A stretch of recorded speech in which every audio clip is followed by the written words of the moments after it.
Hey everybody, how's it going? JT here, episode 118th for this July 25th, 2025. You are getting the Doots podcast. We're blasting out on 2 channels on X. If you got a chance, go ahead and like and retweet. That helps us out a bunch. We're also on YouTube. We're also on Twitch. And of course, right here on the EV Mavericks Discord. And if you want to join along the discussion, you can find all of our links at dailydoots.com/podcast. So today we've got a very good special guest with us. It's Marco Mirabella. Marco Mirabella is he's the CEO for Ensuro. This is actually a friend and a guest of Logri the Bard. And Marco is on stage here on the Discord. We were trying to get his video side to work, but we're going to do it right here on Discord with the audio. So Marco, thank you so much for joining the call today. How are you doing? Yeah, thanks a lot for having me. It's a pleasure to be in here. Thank you. Yeah. So I always like to ask our guests, not necessarily when did they get into crypto, but more like what was the galvanizing smart contract moment for you that had you kind of lean into Ensuro, and then we'll get into what is Ensuro. Yeah, I was actually working for a VC fund in Taiwan quite a long time ago. And some of the portfolio companies of that fund were like a long Bitcoin holders. So essentially, they gave me the idea of kind of decentralization and the value of money back around 2015, 2016. Oh, and good, that yeah. idea stayed with me, but I didn't actionalize it. But then, in 2017, with the kind of the craziness and a lot of companies were starting to bring the idea of ethereum and then essentially smart contracts, I started to become really passionate about the space. So I decided to leave the job in the VC and then start my own company in the blockchain space. That at that time was it's a layer 2 solution. So it started in 2017 as a off-chain compute. A solution a la Truebit, and then in transition to more optimistic rollup. So that company I stayed at for 2 years and a half, and then decided to do a little bit of Web2 timing Web2 for a price comparison website. But then I was suffering because I could see the value that the smart contracts and overall cryptocurrency can bring to different industries, and I wasn't participating. So I decided to leave that Web2 job in a price comparison and started Ensuro around 4 years ago. Fantastic. Go ahead. Sorry. What was fascinating for me, it's the democratization of finance that blockchain could bring. So essentially, you could see people coming from different places around the world that they were not having a bank account, but they could mine it or mine Bitcoin and then have immediately have access to the a global financial system. And then with the idea of smart contracts, you could take that a step a little further, and then you can program money in a way that could replicate the traditional financial system and giving them a boost. So that was fascinating for me, and I had to be in the front row for that. Do you feel like Ethereum in particular turns 10 this week almost, right? In a few days. Do you feel like that the smart contract space, the thing that enamored you as a young company owner, do you feel like that in the last 10 years we've progressed faster than you thought or slower than you thought? I think a bit slower than I thought, to be honest. So in 2017 there was this craziness of decentralize everything. Yeah. So that created a very high expectation across the ecosystem. That as always with a complex technical protocol like Ethereum, they take a bit to come to fruition. What was the Vitalik quote? The Vitalik quote is, "Have we earned it?" Back then, yeah. There's also been It was Operation Choke Point 2.0. Yeah. Many years of regulatory suppression and scams and grift and everything else holding us back along the way. Yeah, this is Logri the Bard. He's a technical interviewer for the Doots podcast, chiming in. And anyway, I kind of cut you off, but yeah, this whole, there's been a lot of regulatory oversight, at least from the U.S. side. But I think I heard you mention Taiwan. Are you still based in Taiwan? Is Ensuro based in Taiwan? No, I spent like around 6 years in Taiwan, and now I'm moving to the other part of the world. So actually, I'm going to Argentina or moving to Argentina, and over there, like I did that choice also for like driven by the blockchain space as well. So I was looking for a place where like real adoption is present, Yeah. and I think like Argentina is the place for Yeah. that. Oh, I've heard great things. Yeah, you- just widespread stablecoin usage, even for like point of sale, and even if people aren't touching the chain, they're using their Binance accounts to transfer transfer amongst each other without going through a bank. It's any of those hyperinflationary, local currencies tend to be fertile ground for the adoption of cryptocurrency in the local economy. Yeah, absolutely. I'm seeing like people over there like using cuevas. There are like essentially like illegal, let's say, like money, like places to convert money, and all the people like are using crypto because it's much easier to operate and much cheaper than compared to traditional banks. And then I'm seeing, I like to travel like in emerging markets, like so I spent quite a bit of time in Southeast Asia. I was recently in Africa, in Kenya. So and we were doing like a project in Nigeria, for instance. Like I have a lot of friends from Venezuela. So crypto over there like is changing life. So like once you go in these places, like the energy you can feel, it's unbelievable. Yeah, So, and you that's get, like, you get the same vibe in any major conference you go to. You're like, oh my God, this is so much. Like I just belong here so much more than crypto Twitter, right? Or the daily cesspool of people complaining. So I'd like to talk about Ensuro. Let's see. We obviously insurance, and maybe we should talk about what insurance looked like in 2020 or so. There was the first products there that looks styled like prediction markets, and then we can talk about how Ensuro is pushing the bar on that, and maybe what we think is where the product design for that is going for the ecosystem in the next cycle. Yep. So some of the things that we're doing in Ensuro is essentially to focus on different markets compared to, let's say, like a Nexus Mutual or Insurace or like a Sherlock. So products that are focusing on Web3 risk. So we decided Have you used Nexus Mutual? Because it's a miserable experience, frankly. Right? Yeah, it was a kind of like a very very clunky. Like so it's like a different type of steps, and then like always variable rates, weird subjective consensus oracles that you don't understand, that adjudicate, the claims assessor basically. It rehypothecation in ways that people don't really understand. Highly illiquid token, the NXM token. I think it's still the case. You can't just transfer unless it's to a whitelisted wallet, right? So just a lot of UX pain across the board, and anytime I've tried to touch that.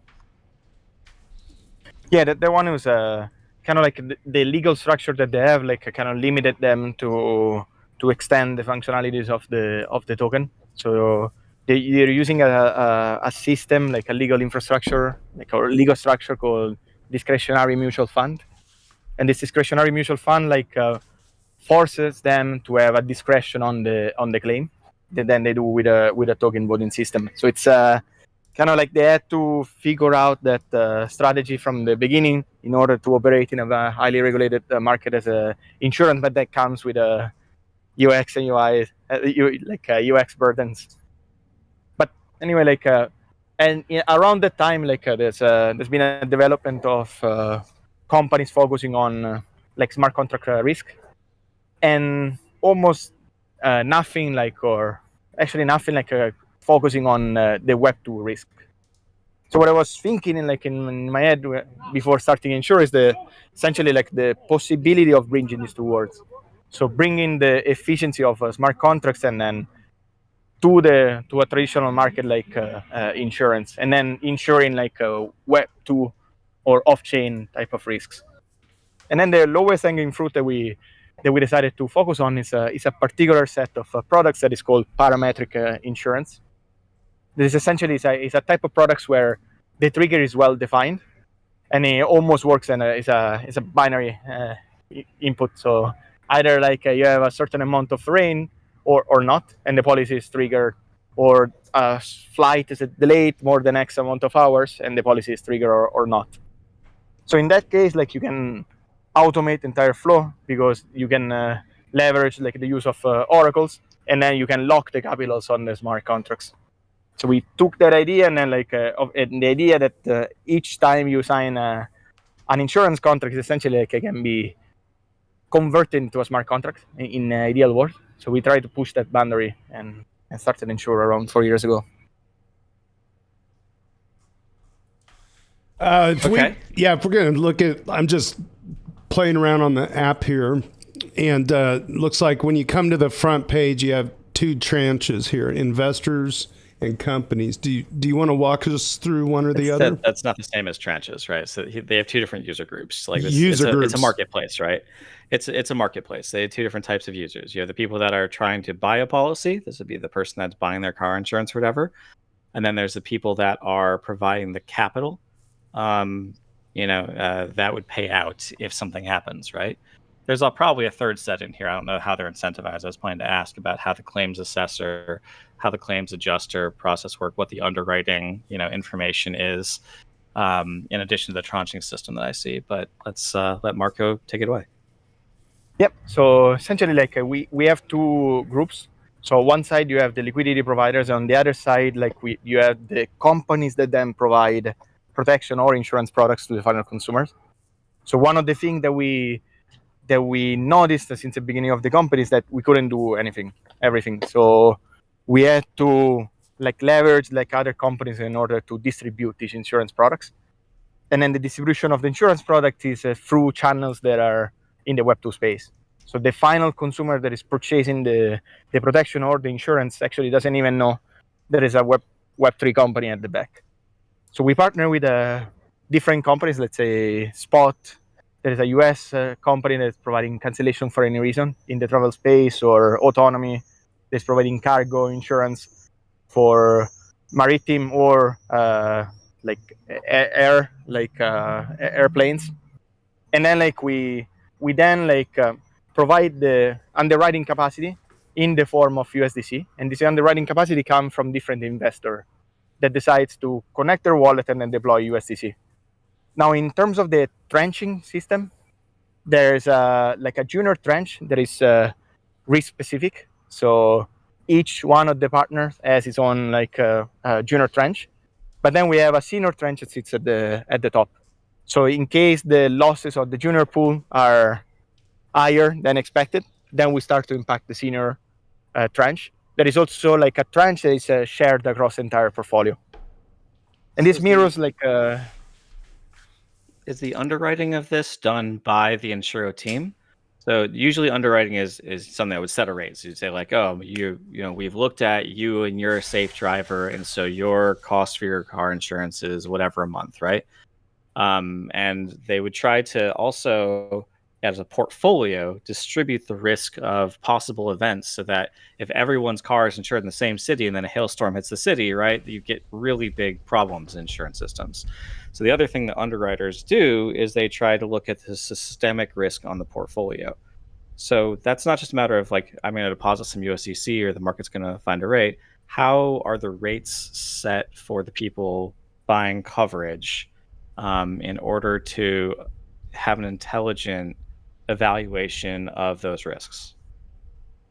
Yeah, so in this type of process, we have our team of our team of underwriters, like our quant team, that then talks with the different type of businesses and then takes historical data in order to then set the rate of the product.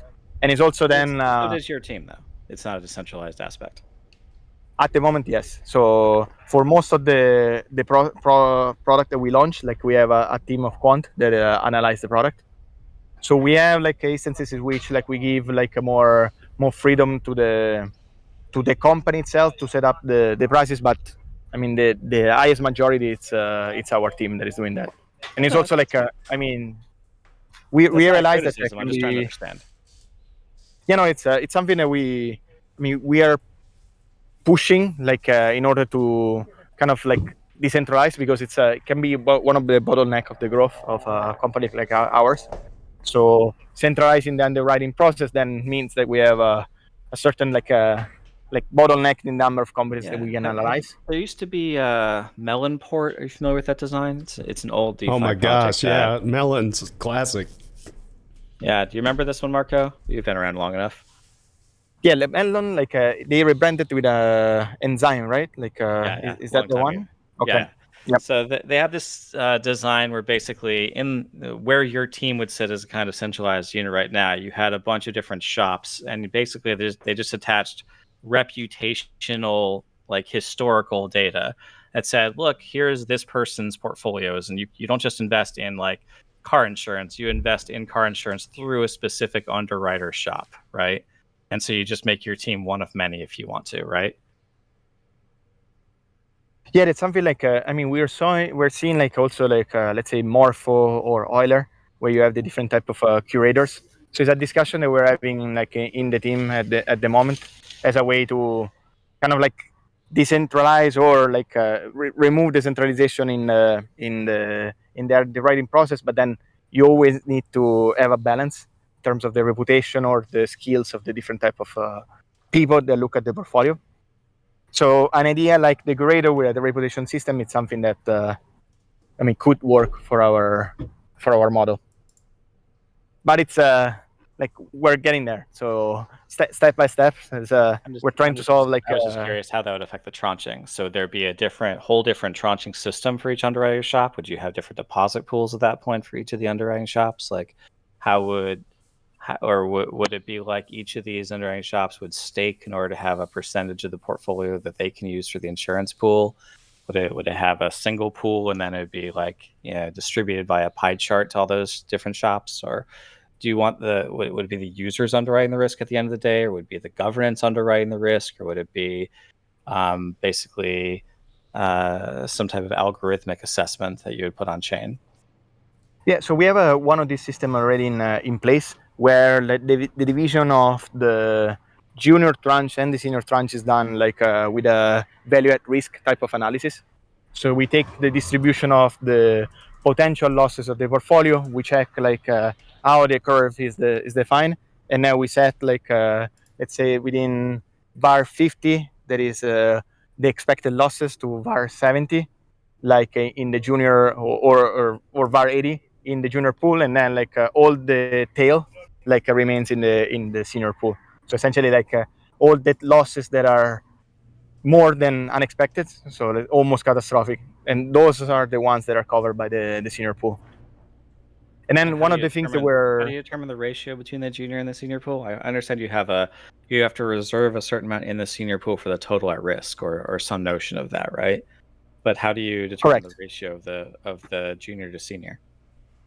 Yeah, essentially like what you do like when you analyze a portfolio is that you check the loss probability. So how the loss probability curve is shaped, and then based on that you have a calculation of something called value at risk. That is essentially like you start to simulate different scenarios, and you check what is the expectancy of this scenario, how these scenarios are expected to be like in their like showing. And then like you have, let's say, the var 50, so a value at risk 50, that it represents the expected policies, and generally these are covered by the premium. So once you purchase an insurance policy, the premium that you pay generally covers for the expected losses. So you need to take the expected probability multiplied by the exposure, or the payout you're expecting to receive. So that's the minimum like that an insurance needs to charge you. And then on top of that, an insurance. How much of that information that you're using to make these decisions is on chain or public or available versus just reflected in like a governance defined parameter? Yeah, in terms of all the finance like related information of the policy, in the sense of the premium received, the exposure of the policy, and the loss probability attached to the specific policy, it's is on chain.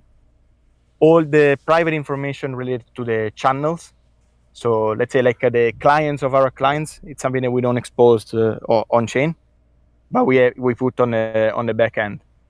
So if you enter, and we're creating different type of Dune analytics charts, where like a user can check all these type of metrics in real time.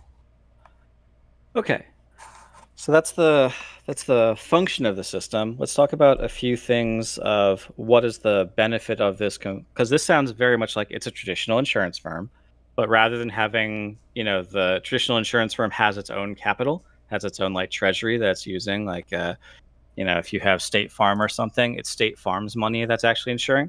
Here you're decentralizing where the source of the money is that it would do payouts, and you're socializing the yield from that. And because it's more democratic, you can kind of eke into some of the profit margins from the larger, more centralized providers, right? Because you basically can get a fairer risk rate on capital than they can, right? They're hoarding this in a kind of centralized way, and you can open this up to a wider market, and so you're going to be able to get capital at a lower rate, and that means you're going to be able to offer better policy and hopefully grow quite quickly. But the claims assessment is still being done by the insurance company in this case, right? Like your claims assessors are the ones deciding whether a payout happens, right? Yeah, we tend to focus on products that are called parametric, where the trigger of the policy is very binary. So let's say in the case of decided by whom, right? Like binary, sure, but still something has to write that to the chain. There has to be an oracle to the chain, and that oracle is still your team, right? Yeah, at the moment, actually, like we rely on the claim team of the partners, and that we do check in place. We had we try at the beginning to use chain link oracles, like especially for flight delays or cargo delays. So in the sense, like you take like a flight aware information, and then you take this data and then you use it to trigger a policy. So it's a balance within the two. So there's an aspiration to do everything on chain. So with all the different oracles. However, like you would use something like a UMA oracle, or you'd use something like there's another team we had on here called Scenario, where it's like notify me if something happens, right? So you could use something like that in order to be the trigger for the insurance, at least a review of a secondary check of the claims assessment process, right? Yep. So in some of the products we have we've got asked by clients to do like a double check of the policies. However, we're pushing this a bit further. So for a product that we launched in Kenya, like we're partnering up with a company called WeatherXM. So that is an IoT provider that provides like a different type of weather stations and where the weather data are stored on IPFS. And then we are using them in order to trigger the policies that are based on a weather event. So if you have a certain drought, like you check the level of rainfalls for a specific location, and then you trigger the policy based on that. Now the issue with the type of product is that first we need to deploy the stations, so in the different places that we're willing to cover. And when you deploy the station, then you need to calibrate the model in a way that you account for that localization. So if you want to, let's say, train a specific location in Kenya, you need to train the model with historical data coming from satellite that are quite coarse. So you're taking like a grid that it's large. But then if you place like a weather sensor, then the weather sensor will be on top of a hill or on a valley, and that can kind of ruin like the model. So we need to calibrate the model in a way that counts that, and it's kind of an issue. There's you say it's binary, but these things always have kind of a gray area, right? and there can always be some kind of dispute. There was a famous contested market recently on Polymarket, which was like whether President Zelensky, would wear a suit before the end of the year. And there's like a picture of him wearing something that's kind of a suit, but kind of not, right? Sounds very binary, but actually got really, really hotly contested because these things are never truly binary, right? It's always there's always some gray area and some opinionation. So yeah, one thing that decentralized insurance can improve is when we want to second guess these things in order to be fair, we can remove the power from State Farm's hands to decide whether the event happened, and at least put it into a reasonable jury of our peers, right? In order to decide whether some event happened and the trigger is fair, right? Yeah, one project that I really like that it's kind of working on this problem is Claros. I don't know if you guys came across them. So they have a decentralized court system. Yep. So then they have like a system for like claim adjudications that like have different type of levels. So people can appeal to the different levels, and the stakes increase until like a decision is made. Yep. I've seen hierarchical designs. Colony had something similar to that actually as well before they went out, where you have this like as it rises up the hierarchy, you tend to stop talking about more technical matters and you start talking about things like corruption, or it becomes a more values-based thing as it rises up the org. It becomes more like at the bottom levels, things tend to be more objective. It tends to be more like technical skill type of thing. And at the top, it tends to be more cultural. It tends to be more like this is a matter of corruption, or we're doing this value or optimizing for this instead of that, right? The nature of the conversation changes as you go up the tree. Yeah, that project, it's I mean, like you're seeing some of the disputes that are they get like quite subjective. Like the metrics that are using are like getting more and more like difficult to objectivize. Mm-hmm. But the good thing about that company that I really like is that they have a use case in like in the Web2 space. So once you like one of the biggest like crypto card provider in Argentina and across like Latin America, it's a company called Lemon. So they have like I think like more than a couple of million of users at the moment. And once you do like a dispute on the card, that dispute goes on Claros. So you're using that, and then it gets like a traditional like financial institution does the dispute resolution on Claros, which is a team, by the way, in Argentina, and that's something like, I mean, we see all these problems, but it's kind of like it's something that we want to get there, but it's like the idea is to reach a certain strong like a value proposition for the user, start to decentralize as we go, because centralization sometimes like create like bottlenecks in growth. But we like the path there, like it's slower than I expected before starting Ensuro. Sure. I'd like to talk a little bit about I know you have your model here, and we talked a little about how you might change the model to decentralize the claims assessor process, to decentralize the underwriting process going forward. The last step of this is kind of like rate discovery and tokenization. So when people buy a policy through you, do they have a predictable APR or a predictable yearly cost in that policy, or is it subject to market forces?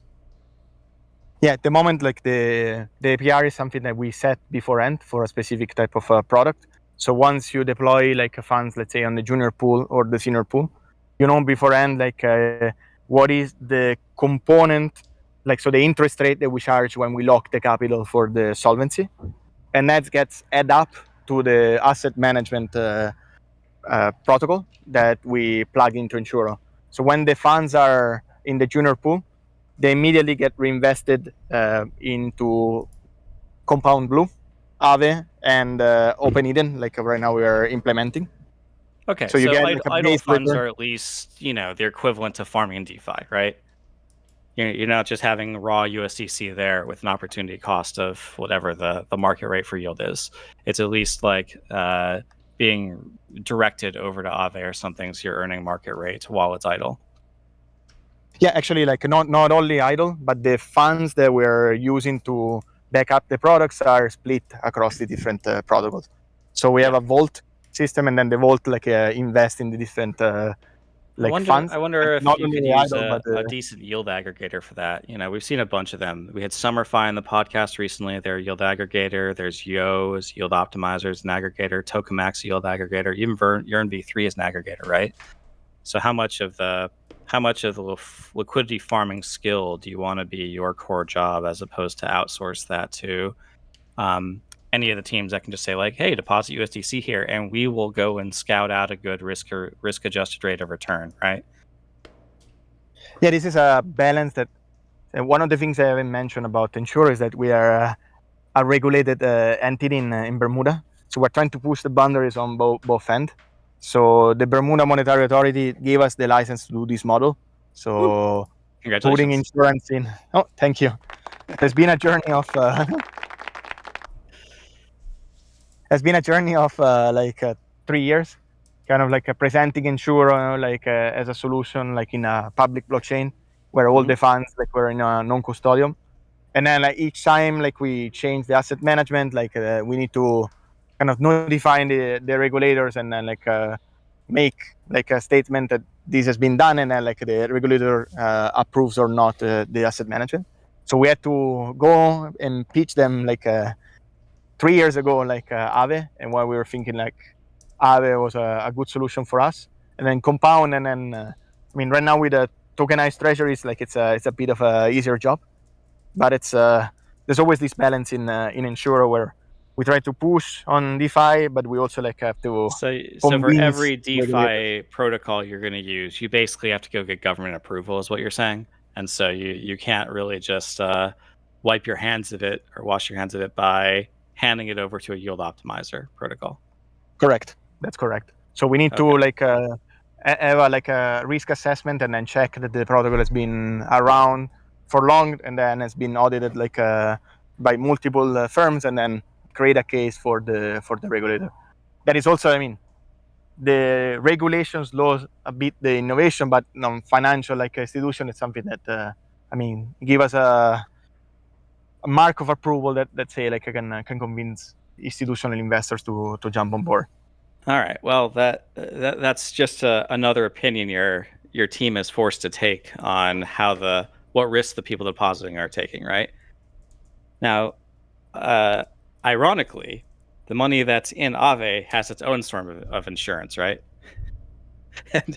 and it's oh boy, that's a doozy. They're not using something like Nexus Mutual, right? They have an STK Aave system, and they have their own sort of like it's backed by the Aave token in some sense if there are bad debts. Yeah, right?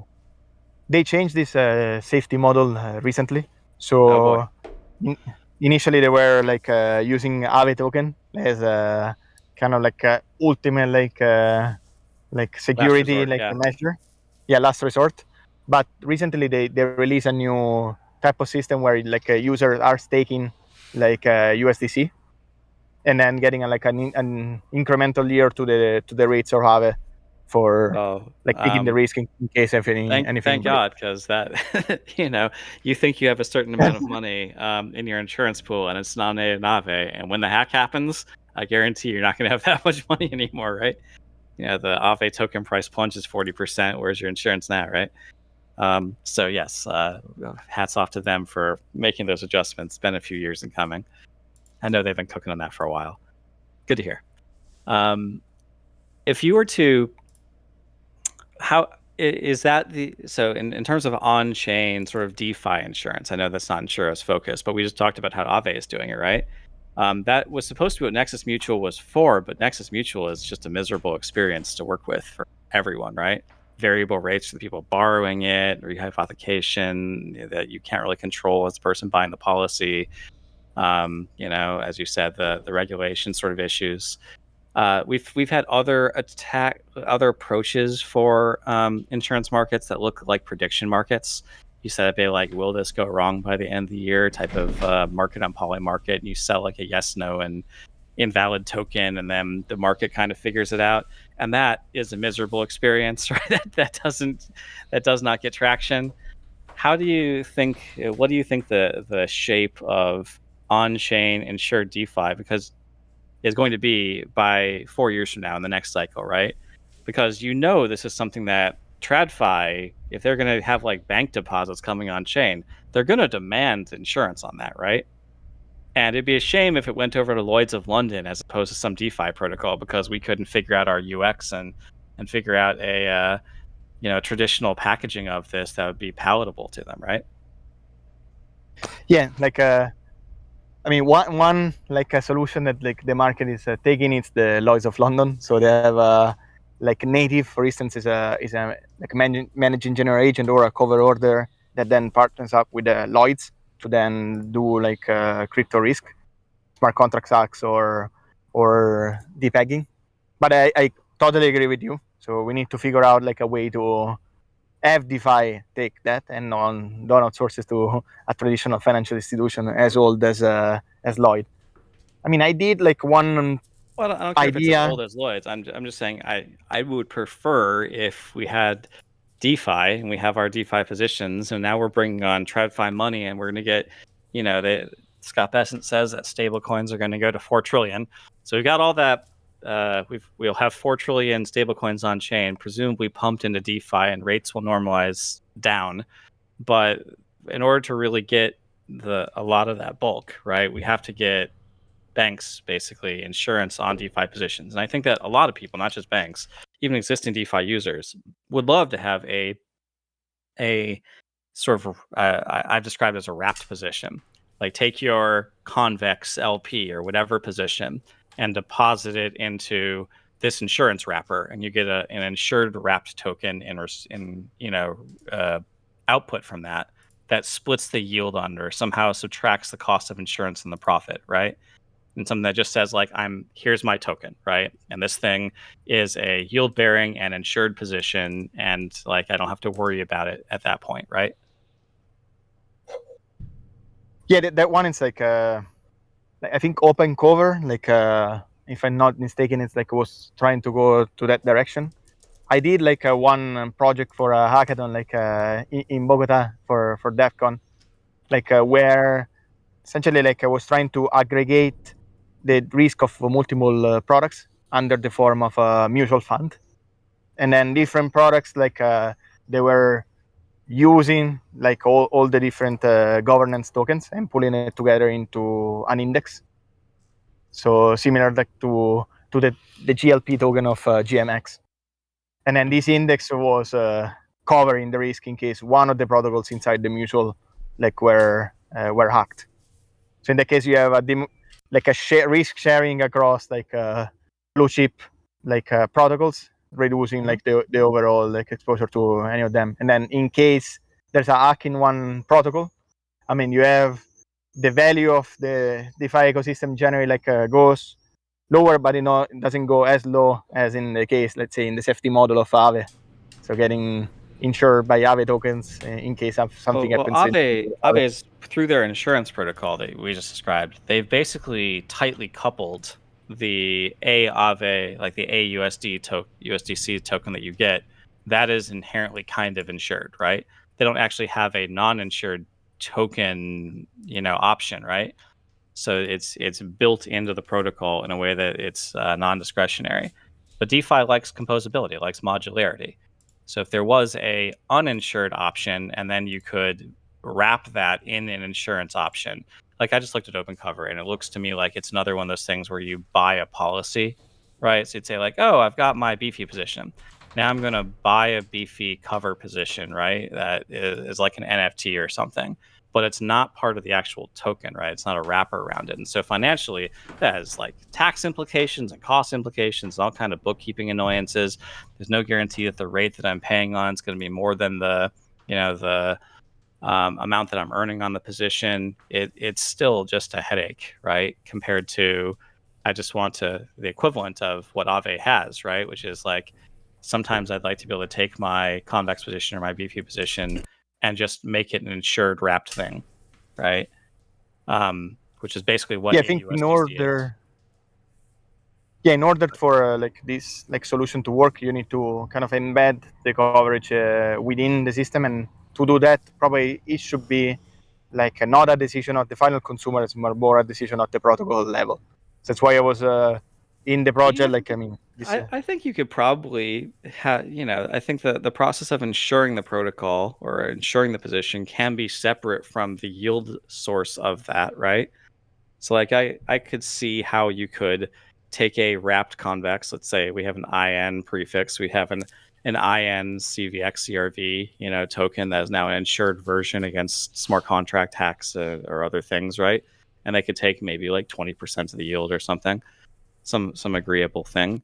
I could see how you could, just like you don't have to have insurance as part of inherent in the weather system in order to figure out like how to insure against hail, right? I don't think I have to have insurance inherent in the Aave system to figure out how to insure an Aave system, right? I think those can be separable things, and we like composability, so we'd like to be able to have a mechanism that could do this for all the DeFi protocols rather than having to go protocol by protocol and go through governance and figure out, one by one with a sort of uh, tangled mess of solutions that are inconsistent across the industry for how to ensure a yield source, right? I think that there would be value in having a composable insurance on top of a general DeFi wrapper type of system that can wrap a yield source and, in an understandable way, ensure the position, right? In a way that the fees are clear and the process has all the benefits of decentralization. So the claims assessor isn't part of the insurance process, and all the other things we talked about could be brought as benefits to that as well. so you're saying like let's say I put funds in one protocol, then I get the accounting token of that protocol, and then you get your tie mood that token for accounting beefy, token to- right? And then you take that to insurance protocol and you deposit it, right? And when you deposit it, you would essentially be buying a position. So you can use the yield of the DeFi protocol to pay for the insurance, as opposed to having to buy an insurance policy separate from that token, which is how OpenCover works or Nexus Mutual works. Yeah, that's I mean, I discuss with the beefy like team like an idea like along those lines, where but you need like you need someone to provide capital on the other side in order to cover like in case of a loss. So the payment of the premium from interest rate is something that can be done, but then you need to incentivize the liquidity providers to, let's say, put USDC or other tokens on the So the you're pools. definitely gonna be forfeiting some of your yield, right? And to be clear, like Aave holders must be losing some of their yield somehow, right? In order to pay for the insurance on the AUSDC token. It's just kind of buried, right? In a way that isn't clear exactly what you're paying for insurance as opposed to paying for everything else in the Aave protocol, right? It's muddled because it's not modular and there isn't a way of getting an Aave loan that's separated without the Aave protocol fee that's paying for the insurance effectively, right?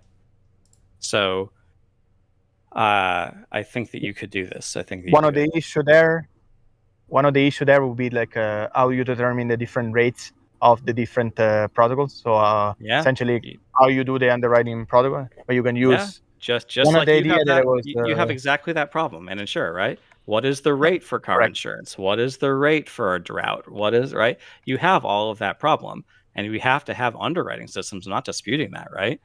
But just like you have what I hope is a modular enough system that could bring in other underwriting teams that aren't Ensuro to handle different types of events that you don't have the quant specific skill for.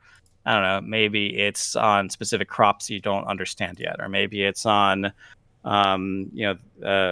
technical risks of something that you don't understand. So if there are other quant teams out there that would like to provide insurance and they can make a market and find buyers, and you could add that into the Ensuro system, that would help you grow. And you said you're looking to do that in the next couple of years. I think that we need underwriters, we need claims assessors, like we need all the basic parts of the insurance system. We just also need a better form factor to the end user than I'm seeing through Nexus Mutual, through OpenCover, through Iron, the Iron Bank from Yearn back in the day, or through Umbrella Protocol, or through Nexus, yeah, I already said Nexus Mutual, but like Ensuro, right? We'd like to get something that can ensure DeFi positions so that when all the institutions arrive, all the insurable proceeds of that don't leave the Web3 ecosystem and just literally go to Lloyd's of London because, they can, right? Like that's the one who can offer them a form factor to the bank to ensure their DeFi position that they find acceptable, because we can't crack the UX of this. Yeah, one of the discussion that I had actually with one of the founder of Claros, that now I think like is creating a prediction market, like was essentially using the prediction market as a way to set the rates of the different policies. So when you have like a situation where there's a high uncertainty in the premium definition, you can outsource that to the prediction market. The prediction market will bet on the different rate, and then those rates will be used for the insurance coverage. So in that case, like you saw one of the issue like with the smart contracts hacks, like coverage, is that there's no historical data.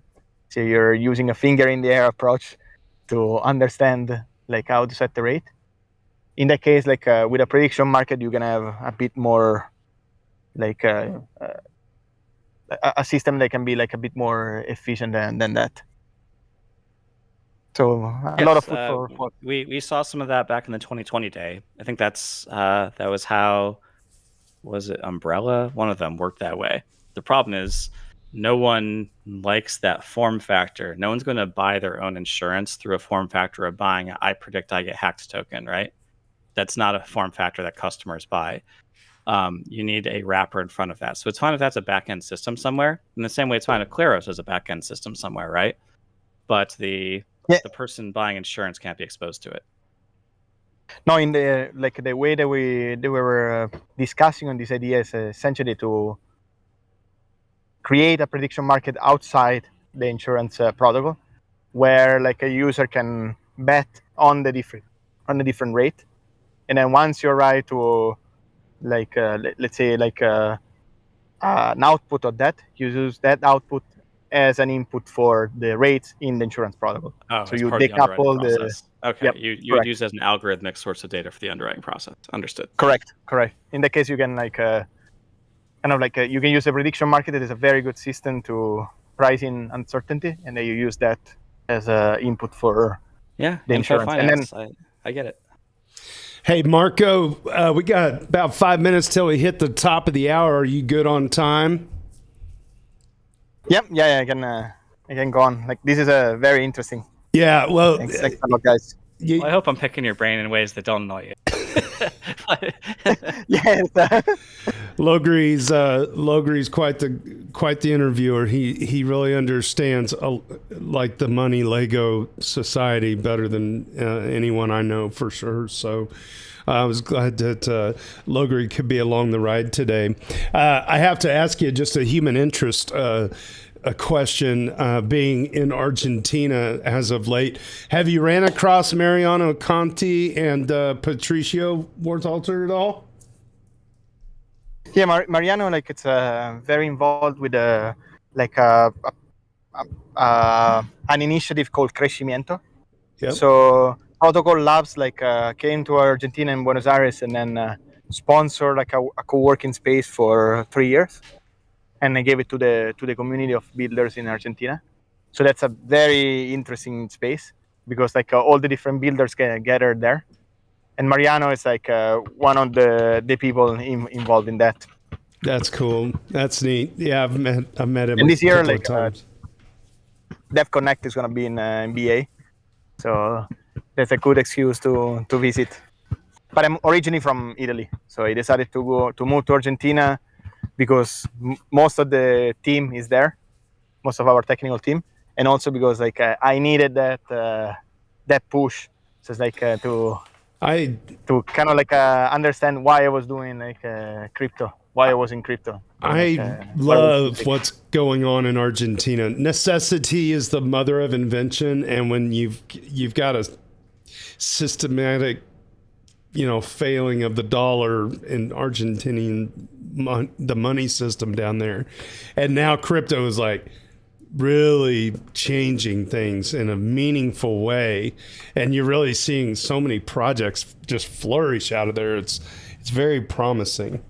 It's really cool to kind of see all these things come together. Yeah, like they had the Coral Lido like back in 2008, I think. Like so where the people like were depositing in US dollars in the banks, and then suddenly the government took the US dollars and give them back pesos after the value. So there's a completely like disengagement and mistrust of people in banks, and then That's what we need. creates a void. Yeah, it creates a void for DeFi, and the same thing is happening in Bolivia actually. Oh wow! So Bolivia at the moment is going through like a chaos, and I think like that creates a void for crypto. So Lebanon is another place like I'm interested in. Turkey, yeah. Turkey, Venezuela, like anywhere you see the mass inflation, yeah. It's kind of interesting just how quickly the dollarization with stable coins is taking place now. We'll see where it is even 2 years from now. Yeah, when the government gets out of its own way, it's God, let the people do the thing, you know? Like, yeah, they don't have all the answers. We may not either, but damn it, you know, people are hungry. At least we're trying, right? Yes. People like at least we're innovating. It might not always work first time. It might be 50 solutions and we have to pick the best one, but at least we're innovating. Marco, what's next on the plate for Ensuro?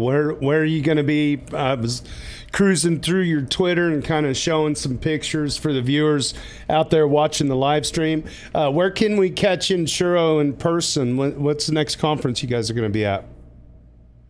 Yeah, we're definitely gonna be at DEF CON in Buenos Aires.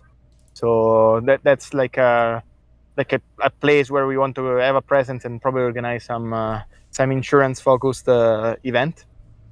And then I mean like the idea is to continue to grow Ensuro and like to make it relevant for that date. Like as a startup, like there's up and downs. So yeah, like we need to kind of go through that and like continue building. So do you think you'll make it stateside and go to ETH Denver? Yeah, it's something like when it's gonna be. Usually late February, early March. I believe it's like the last weekend of February or first weekend of March, somewhere in there. If you do, like it would be great to go catch up in person. Yeah, I do barbecue out there every year. I smoke meat and take it I'm in Kansas City area, so I always like to meet the people in real life and give them a plate of food. So that is a very good excuse to come down. Book it.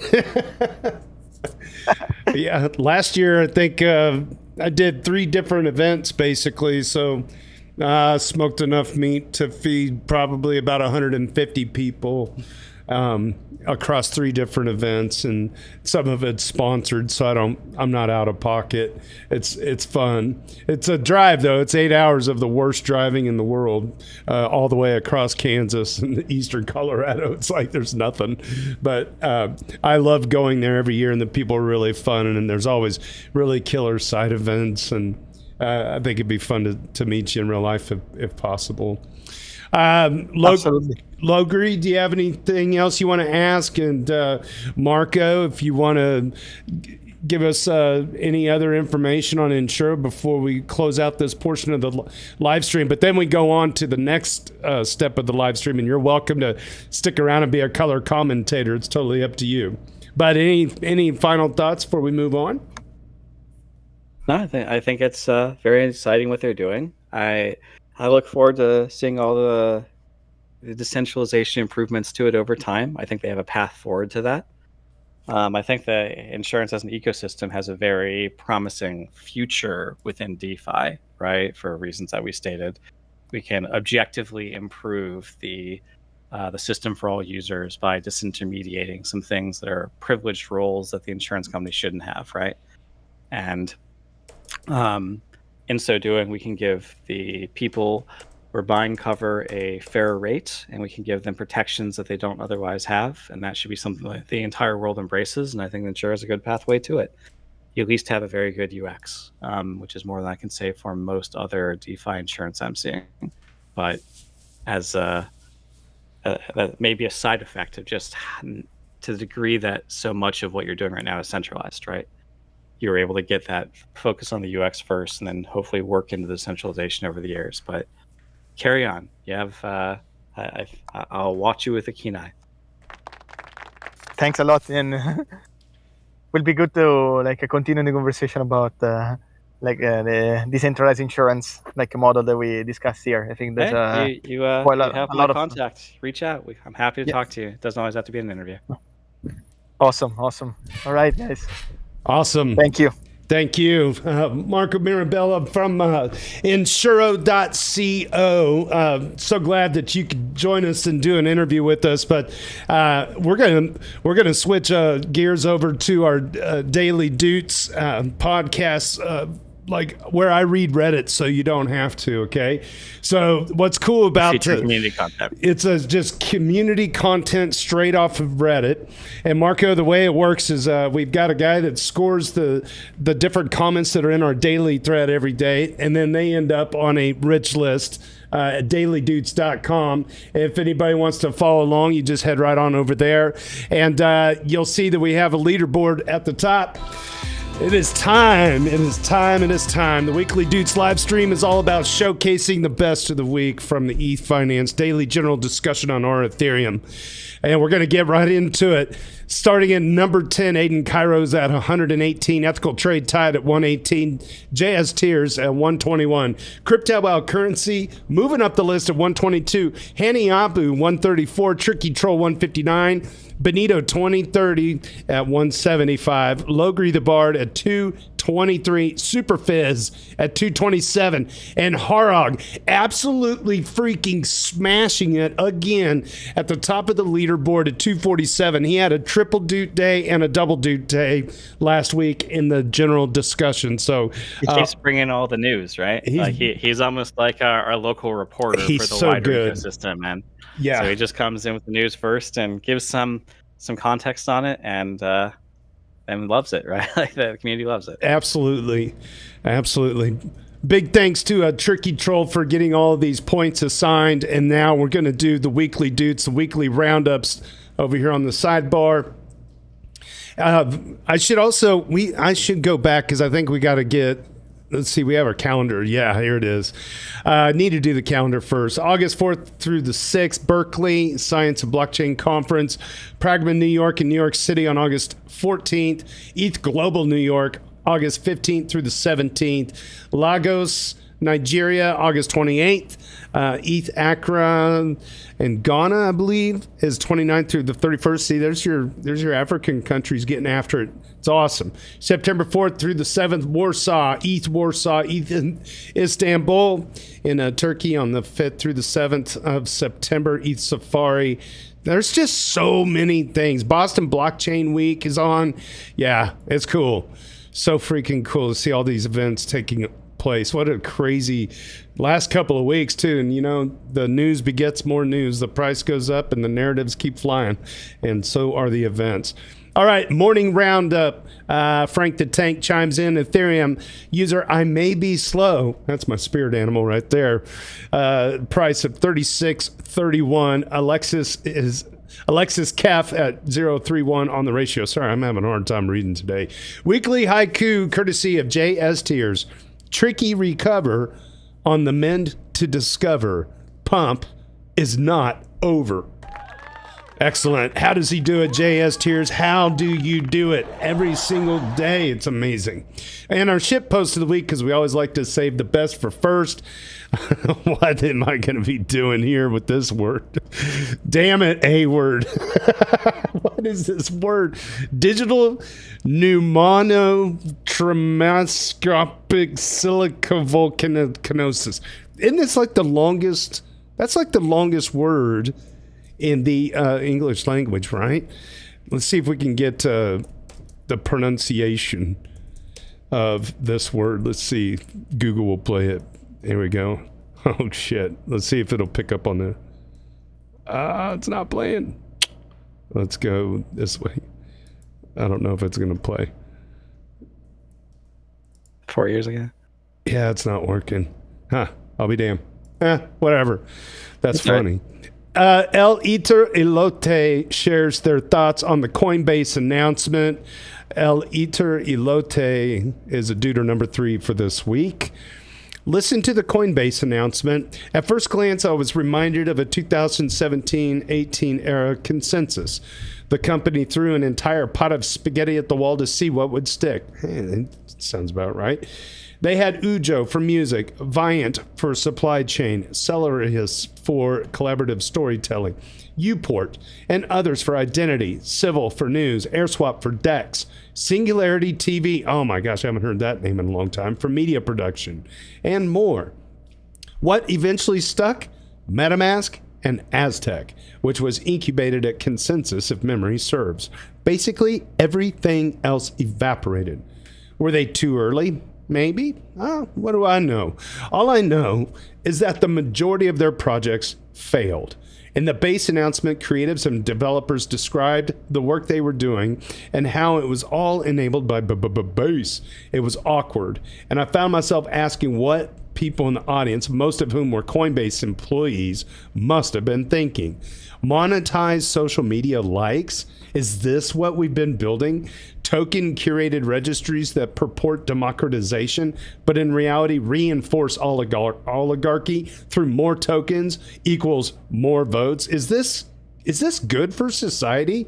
Forget if we actually need this. We don't. But do we want this? In the last few years, we have seen social media take a dark turn. People have discovered that if they can't create or inform, they can become infamous through negativity.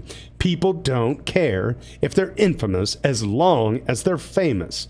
Maybe I'm out of touch. Maybe I'm cynical. But I got into this space to disintermediate Uber, not to enrich Coinbase off Andrew Tate posts. The immediate monetization of likes and shares may start off well and good, but I am concerned that this is just another medium that will be captured. I see it like this. In the early internet and in the early crypto space, we had nerds, weirdos, libertarians, techno-optimists, and generally quality information. Today, the popular, the rich, and beautiful dominate the internet, promoting swirls of disinformation and algorithms built by the best and brightest see increasing the share of our waking lives we spend trapped inside of them as a profit opportunity. Consequences be damned. What used to be a wormhole of information and experience has become a shopping mall and a prison for dopamine addicts. I'm being dramatic, I know.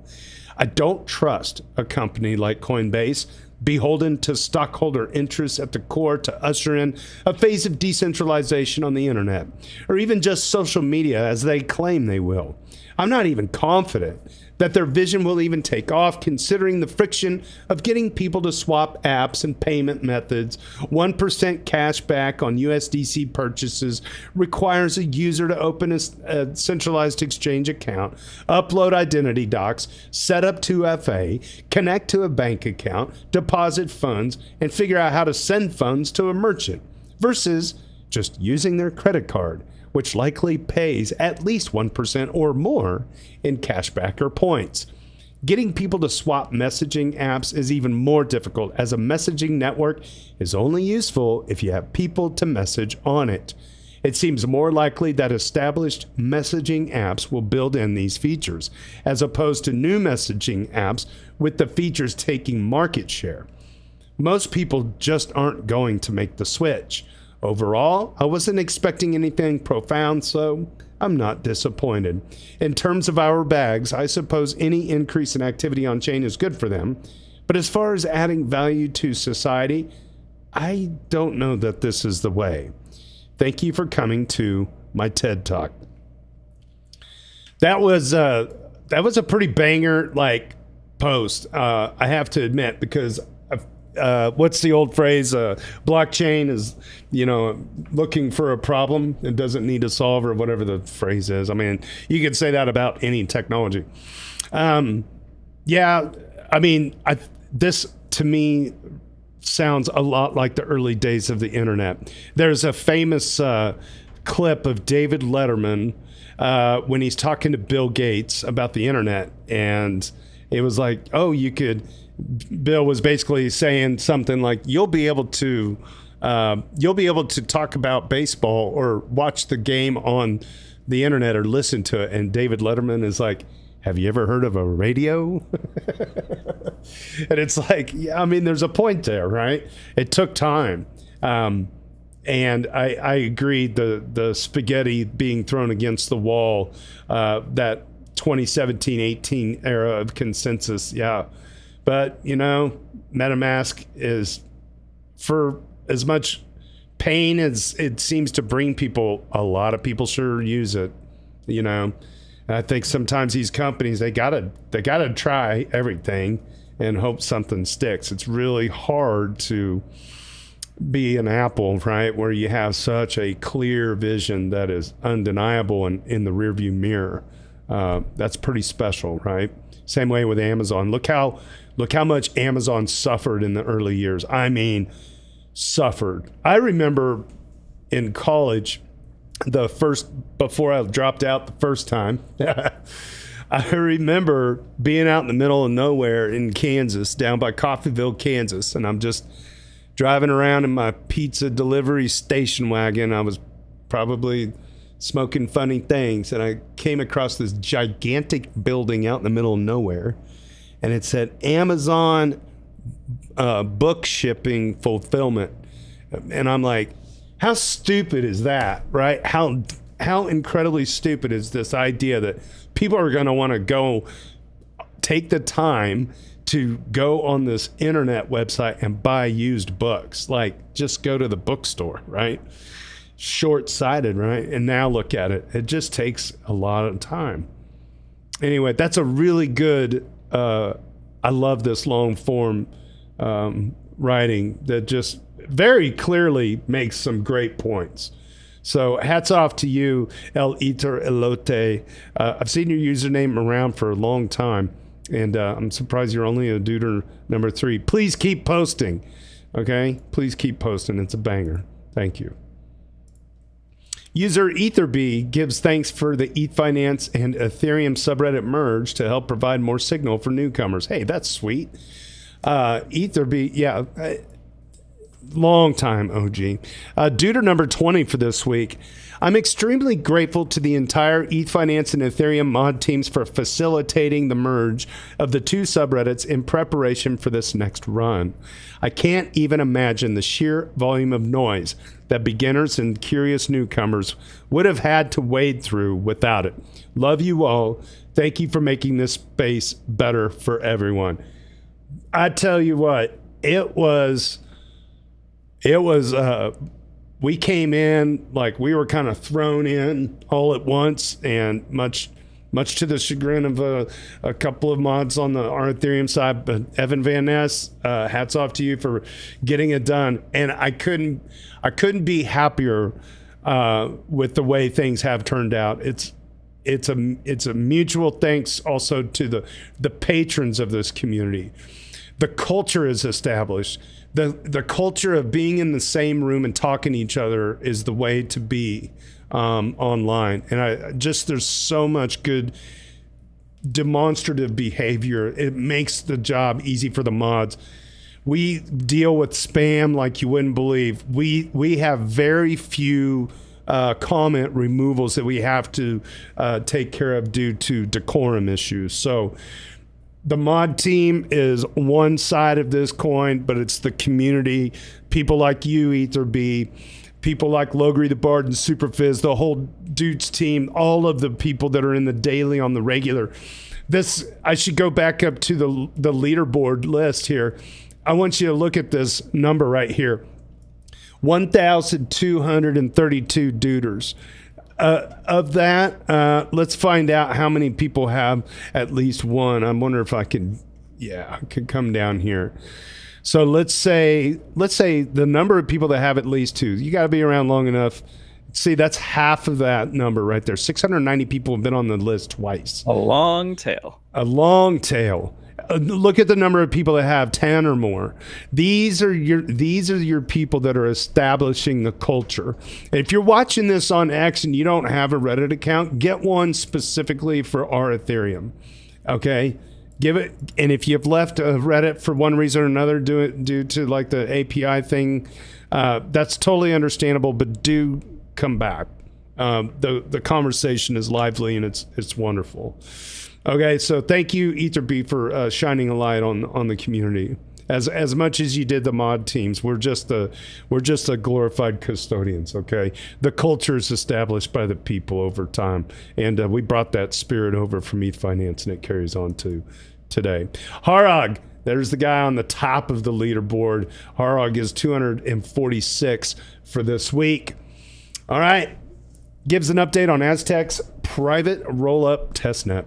I have not done any updates on Aztec. As a reminder, 2.5 months ago, they started the testnet of their privacy-preserving roll-up with permissionless validator sign-up. There has been an onslaught of people wanting to become node runners and validators as well. Validator sign-up is limited to 5 per day for the permissionless route. There are some validator slots through a proof of humanity approach, which they are testing at the moment, and there was also validator slots for selected members of the Discord group. At the moment, there are around 14,000 Aztec nodes running.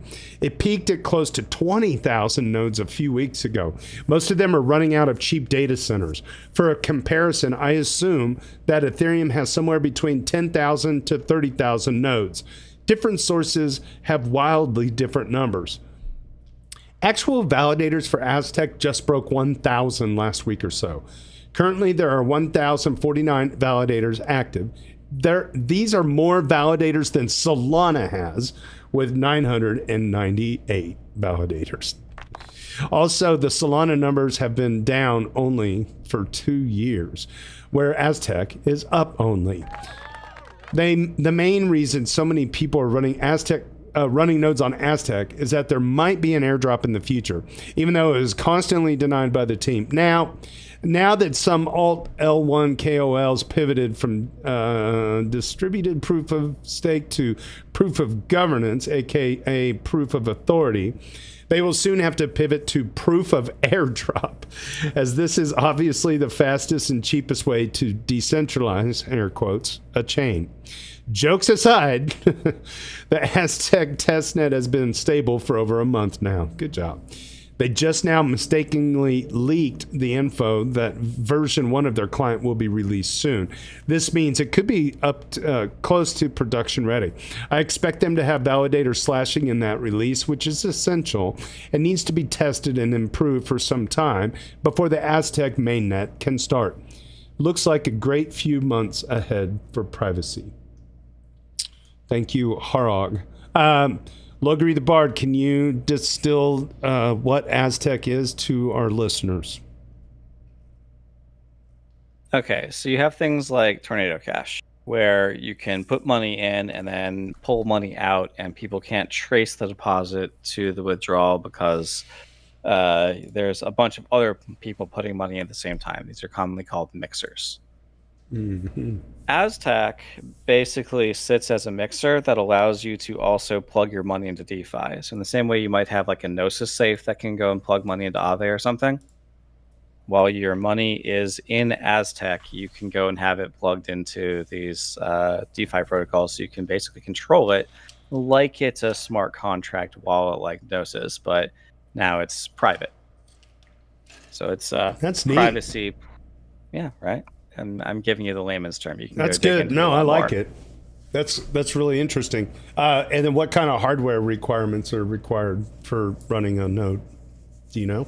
Well, it's changing a lot because the nature of ZK technology and proofs is getting exponentially cheaper. Like, difference between 4 years ago and today on generating a ZK proof is just astronomical. So hardware for generating a ZK proof, I mean, your graphics card, right? Like, excellent. You'll do one eventually, right? Yeah. It used to be that there's, at a technical level, there was a lot of sort of caching that you would do in order to get faster results. and that bloated the amount of VRAM that you would want. So basically, it was limited to these enterprise-grade systems with like 80 gigs of VRAM, but that's becoming less and less true over time. Excellent. Thank you. Yeah, that's good. Hats off to the Aztec team. All right, moving on down the list, Rhythm of ETH explains how ETH's narrative has suddenly gone from seldom promoted and often attacked to firing on all cylinders. Rhythm of ETH this week is a Deuter number 40. In simple terms, people related with Ethereum, such as the researchers and early adopter TradFi, they have been persecuted. Ethereum was quickly identified as the biggest risk to the financial establishment because it has the first mover advantage in actually revolutionizing how finance is done in the world. This means your biggest advocates, your biggest bag holders, have had an incentive to lay low and make little noise for very long. In the meantime, VC-backed L1s have run PSYOP campaigns and attempted to extract value from Ethereum, treating the crypto space as a zero-sum game and their space as a grifting machine. Well said. In the middle, you have a ton of influencers, crypto Twitter personalities, bloggers, and podcasters such as Bankless, riding this scenario by playing into VC money. And finally, Bitcoin, looming security budget, and miner operation viability issues continue to grow, while a few personalities, such as MicroStrategy, run the last grift towards the sunset. Oh, shit. What changed? Well, the pie is getting bigger. TradFi adoption is now inevitable. SEC prosecution has been dropped. This means that Ethereum main personalities are now more vocal and feel safe to do so, such as Lubin and Etherealize, and etc. Layer 1 VCs are sidelined. Crypto is no longer niche. They are not well positioned to capture the new value of the growing pie. Influencers now get to play along and gaslight us into thinking they never held altcoin bags and received incentives to run PSYOPs. Even more, now they hold ETH and they turn their signal into positive and bombard us with mindless bull noise. Bitcoin miners slowly start leaving the space and rotating towards ETH as a viable business. I guess that's the best summary that I can get of this perfect storm. The same stupid influencers think this will be another cycle. I can smell the sarcasm, which tells you they are looking for signs to rotate their bags again. This time might be different. Ethereum might exit the crypto cycle standard as it becomes full of real-world applications. Does this mean ETH price will go up? I don't know. What does it mean? Is that Ethereum is on its way to become the network for finance in this century. When I hear the cycle of crypto, the fact that ETH hasn't reached the previous all-time high tells me that cycle is broken. It's just not broken in the way we thought it would, right? So we're winning in every stinking narrative except for price if you're going to compare yourself to Bitcoin all the time. So, but boy, these times, them's are a changing, I feel. And I don't think it's ever going to be the same, ever. It's just incredible, the amount of... It's like you can't even catch your breath how much news has come down on the side of Ethereum. It's just been a long time coming. And yeah, it's nice to, I'll be honest, it's just nice to see people get spicy and have fun out there again. And it's like, just, we've worked at it this long and, you know, we ain't leaving. I'm not leaving. All right. Professor Strangelove explains how they used a ladder sell strategy to achieve a peace of mind and profits. Professor Strangelove this week is a Deuter number 11. Well, for me, what worked well in 2021 was a laddered sell strategy. I wrote about it before. Here it is again. What was important to me was peace of mind. Regardless in which direction the price moves, this is crypto. It could drop 80% or it can do another 5x or whatever. And I wanted to lock in some profits since I went on the 2017 roller coaster without selling anything. Here's the columns. I made an Excel spreadsheet in 2021 with my price points. And these are the columns. You got the price point, the ETH left available to sell, the ETH to sell at this current price level, the value of ETH to sell at this price point in dollars, and so on. The total dollars sold, that's all the previous sales plus the current sell, and the total value of sold ETH plus unrealized gains at this price point. Then I played around with the numbers until I found a ladder sell strategy that I thought would give me peace of mind no matter where the price moved after a target hit. Best to do this before full FOMO and moon talk kicks in. Make a plan and stick to it. In the end, I did some rebuys during the bigger retraces during the bull run with some of the money I got from the sells, and then just readjusted the Excel. So yeah, you got a ladder buys as well as ladder sells. Good plan. Always have a good plan. User ETH2353 reports in on the Roman Storm Tornado Cash trial. User ETH2353 is a Deuter number 42. Yeah. Reporting back on Roman Storm's trial, the Tornado Cash developer, after this first week. Some quite incredible things have happened during this first week alone. The trial is expected to last 3 to 4 weeks. In my first message, I mentioned the following. Quote, the first witness is now on the stand from the prosecution side, a victim of a scammer sent $190,000 to a fake trading platform. Of course, Roman had nothing to do with the scam, but the scammer used Tornado Cash to hide their traces, unquote. It turns out the scammer in that case may not have used Tornado Cash at all. Credit to Taylor Monahan, there's an OG, from MetaMask. Taylor Monahan's from MetaMask. That was my crypto wallet. Anyway, who decided to look into the details of the first victim's testimony. So why was the victim on the stand? The victim, name is Katie Lynn, contacted a cryptocurrency recovery service called Payback.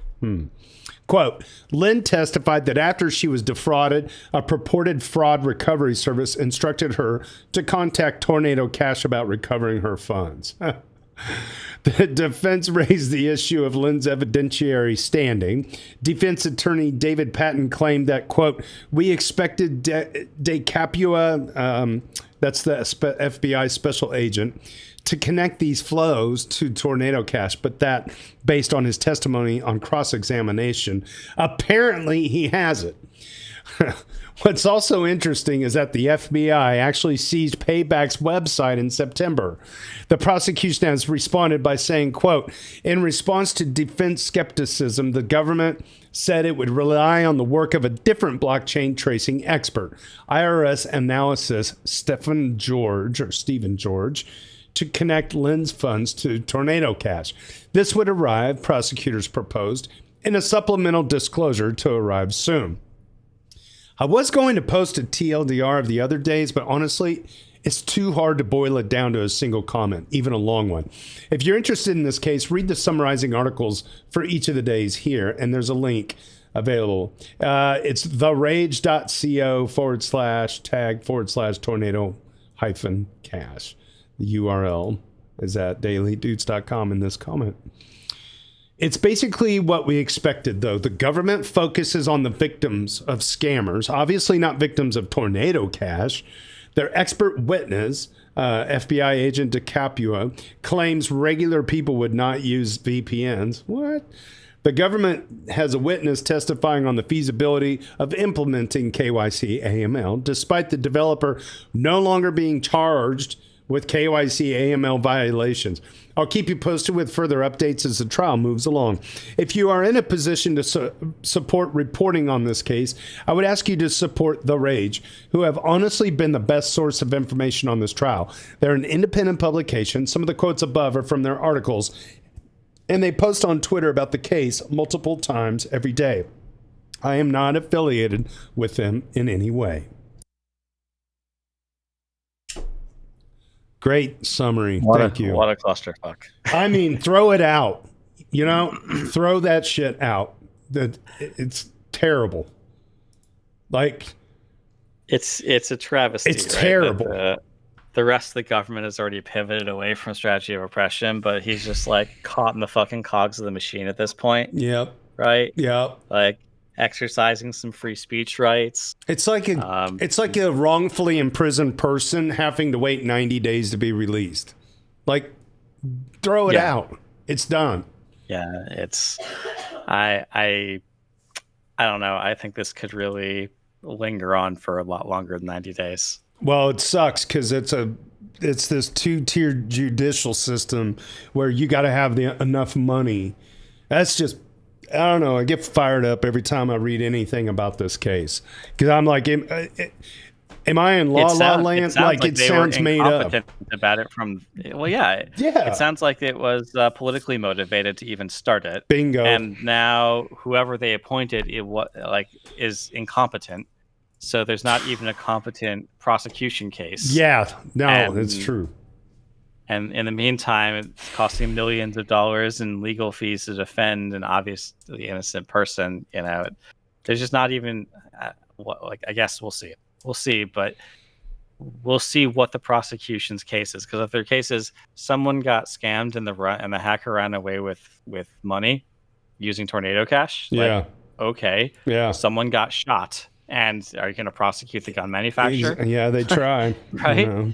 Well, no, they don't. That's my point. There's a well-established law that you are not responsible for every application of your invention. That's right. That's right. That's well-established law.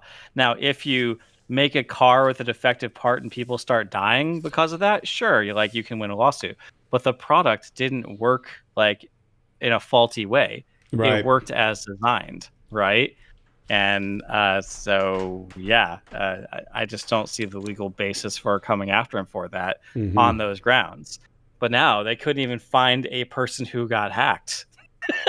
and they were directing. They couldn't tie the money even to Tornado Cash. It's just the incompetence on full display. Reveals it was never about. It was never about preventing harm.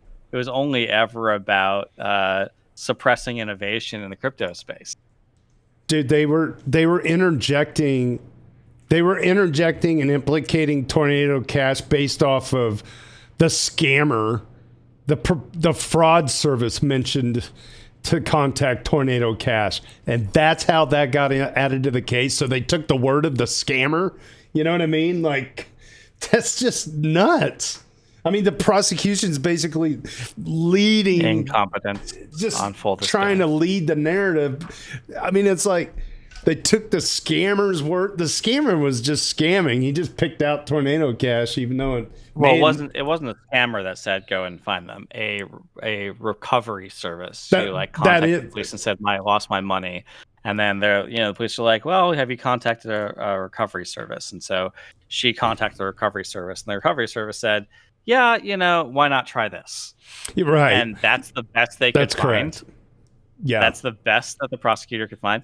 They didn't come into this case with there's multiple $1 billion of high profile, obviously American citizens that have been affected. Let's go prevent further harm and try and shut this thing down. And furthermore, arresting Roman Storm doesn't shut down Tornado Cash, right? Even IFAC sanctioning doesn't shut down Tornado Cash, right? I guess they're kind of learning the hard way. These things, once released, can be forever. They can be immutable. They can be durable, whether the government likes it or not, right? So you have that, and so the only recourse they had is, well, then we have to stop at the head, which is let's go and suppress free speech, right, and fight innovation and arrest the developers so that they stop making this stuff. Right, and that might push it overseas at best, right? But it's still going to get made in Europe, in Argentina, in Lebanon, and wherever, right? Right. It's this stuff is inevitable, and censorship is a blade that's dulled by its ever use. So they can keep hacking away at this, but they're losing their own legitimacy. So every court case is making them lose their own power. So this section I was just talking about, the purported fraud recovery service, just to go back on this for a second. So she was scammed. She contacted a fraud recovery service. That part I understand. It was this addendum down here is that the FBI actually seized that recovery services website in September of 2024, right? So there is, we see this on our Ethereum, the mod team all the time is here's a common tactic is somebody will come in and make a post like, I can't find my coins anymore. Can someone please help? And that's that's actually a disingenuous person that does that most of the time. Because what they're trying to do is the ring of scammers they'll have their sock puppets come in the comments and be like, oh, you can DM me, or there's a friend of mine on Telegram and his handle is this, that, or the other, and they're name dropping like all the different bullshit. It's all the same person, right? Yeah, right. And so the fraud recovery service is a big issue. And so anyway, yeah, that's enough on that. That's just, I feel so bad for him, man, because it's just like, that's a human in the middle of all this crap. And it doesn't need to be this way. It shouldn't be this way. And hopefully it gets thrown out soon. Like you said, they'll probably extend it as long as possible, because prosecutors hate losing. You know, the state hates looking stupid, and they got all the freaking taxpayer money they need to build up cases and just wreck people financially. It's like cancer. Justice system, insurance companies is all cancer. It sucks. All right. Now, some of it's good. Don't get me wrong, but most of it kind of sucks. Superfizz reminds us to champion decentralization as Ethereum enters the institutional space. Staking ought to be the neglected stepchild of Ethereum investment, but somehow it's the flagship tool. The flagship model ought to be something that faces outward and serves industry and humanity. Maybe not DeFi, but whatever the evolutionary successor to DeFi is. We thought that might be SoFi, social finance, but that doesn't seem to have materialized, at least yet.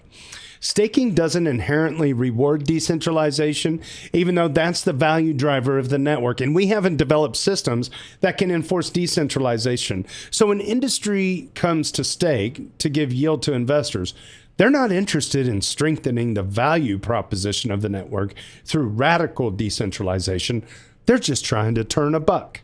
I support and welcome industry in Ethereum, but we engage on terms that promote the value of the network, not only the value to detached investors. Ethereum is an infant with hundreds of years of growth ahead of it. We are the stewards who can actualize that growth. Know that Ethereum is permissionless, but that's not the same as lawless. We do establish protocol rules that promote the success of the network, and that is Superfizz. He is, I think, second to the top, third to the top on the leaderboard at 227 Doots for this week. It's always good to see Superfizz coming along into the daily. User Dan Archist makes the case for Ethereum to flip Bitcoin. Oh, I can only get so bullish. Duder number 2 coming in with the heat against Bitcoin. I'm ready for it. First, it's fringe corporate treasuries, then mainstream, then sovereign funds who want actual yield and not just speculation will find their way to it. They're encouraged by the fact that the world's biggest banks and retailers are on their way to issuing stablecoins on Ethereum in order to cut out the credit card cartels. This next part, I'm not super sure on fuzzy napkin math, and maybe someone can set me straight.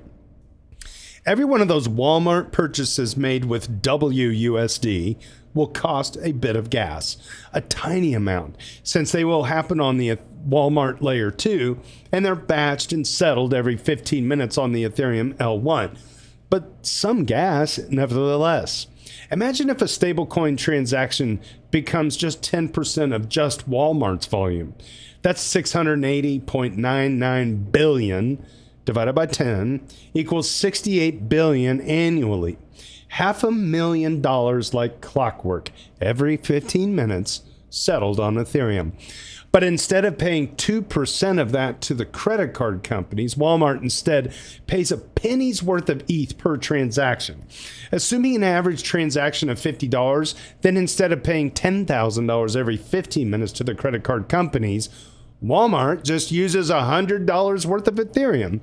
Annual spend on ETH would be just $3.5 million. The people they'd employ to manage that system would cost more than the system itself. In fact, at that point, they'd be buying and staking through enough Ethereum so as to have the staking yield offset the costs of settling all their transactions. Now, imagine a bank like Chase does it. But instead of still having to accept cash for 90% of their transactions, they're all in. And every transaction is using USDC behind the scenes. Will ETH flip Bitcoin? Who knows? People can keep irrationally buying what is essentially just a digital trading card for huge sums. But none of the above is possible on Bitcoin. Have a look at the Our Bitcoin Markets Daily discussion thread. 98% of the comments are just about price. There's nothing happening on Bitcoin as a protocol. Hilariously, there's one comment about the possibility that Bitcoin gets tokenized through some MicroStrategy stock play, which will happen on Ethereum. Hell yeah. That's cool. I like posts like that. All right. User E2353 with the second weekly Doots shares Peter's last talk on Ethereum, and user Epic Trader weighs in on the post. Did I have Epic Trader up here? No, that was Etherbeat. All right. I'm going to screw this thing. I never heard his name pronounced, so I won't even try. Peter, the former lead developer of Go Ethereum, or Geth, had a talk recently at ETH Cluj called Decentralization, Original Dream versus Shaping Reality. On Twitter, he says this is his last talk on Ethereum. He's moved on and is currently working on a project called Dark Bio. It has something to do with genomics, but I don't know too much about it.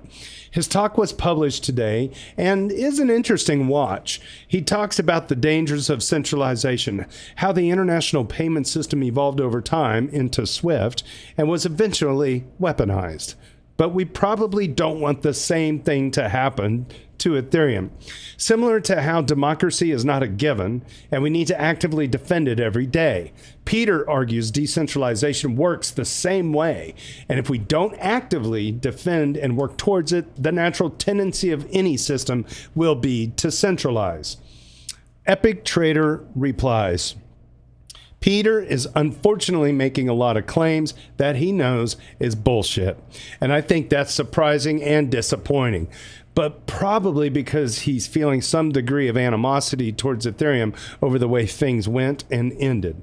He repeatedly presents accurate issues or natural progressions that leads to more centralization, but then falsely states, as if we, or the EF, actively decided against decentralization to make things in that way. When he's talking about decisions made by market participants, completely ignoring that Ethereum is permissionless, and while the platform enables you to do anything you want, you can't and shouldn't force certain behaviors. For instance, when talking about mining an MEV, he states that miners are, quote, forced to use an MEV service and lost access to seeing transactions, unquote, which just isn't true. It's 100% true there's a financial pressure towards also participating in MEV, but no one was forced to do anything due to protocol design. He also states the 32 ETH stake was set to 32 because, quote, miners probably have $100,000 worth of mining equipment, so we can just use that as a baseline to determine the stake size, unquote. When in reality, this number was chosen due to overheads when aggregating and verifying signatures, and when the original number of stakers needed was expected to start at 1,500 before it would come down. And he's doing the same thing when talking about how he used to be able to mine on a Raspberry Pi and didn't have Etherscan and Infura, as if those were better days, and as if the advent of centralized offerings, which greatly improves ease or use and user experience, is somehow a bad thing, and actively decided upon new, more centralized path that makes it impossible to run your own node. It's a little tiring to listen to, and it takes away from his message. Wow, Epic Trader bringing some data. Gotta love it. Gotta love it. And finally for this week, all hail the Eternal Crab, Eternal POAP. Yes. Excellent. We got a POAP. It's going to be expiring here pretty soon. Let's open it up here. And he's not just writing about Ethereum, he's writing about... If you want to get the POAP and grab it today, there's an airship. All you got to do is send 3 USD to this address right here. Okay? Eternal Crab. Yeah. Just keep chugging. Just keep chugging. Just keep chugging. I think I'm going to buy one right now. How about it? I've already bought one. I'll buy another one.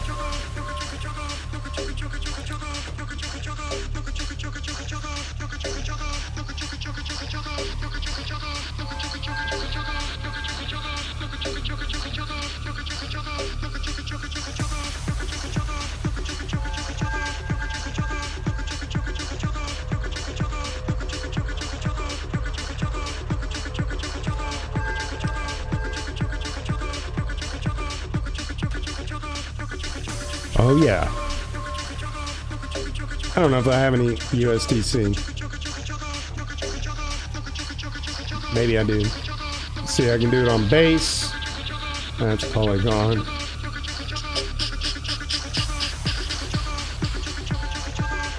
Do I have any on base? Oh yeah, I sure do. Alright, this is going to the Protocol Guild. To get a sweet POAP, I'm going to give him 10 USDC. Alec is a great mind, a great researcher, and by example, a great leader, but I've never seen him tell anybody to do anything. Bingo. Booyah. All hail the Eternal Crab. Excelente. All right, well, let's wrap this up, guys. Appreciate everybody sticking around, smashing the bells. Glad you could join us on X, LinkedIn, Twitch, and, of course, the YouTubes. As always, stick around after the live stream because we continue the party in the hotel lobby on Discord for a bonus hour of popcorn. It's a great place to hang out when the parents aren't watching on YouTube. Hi, Mom. On behalf of the eFinance Daily General Discussion on our Ethereum and the EV Mavericks Discord, my name is JT. Cheers and big hugs from Kansas City.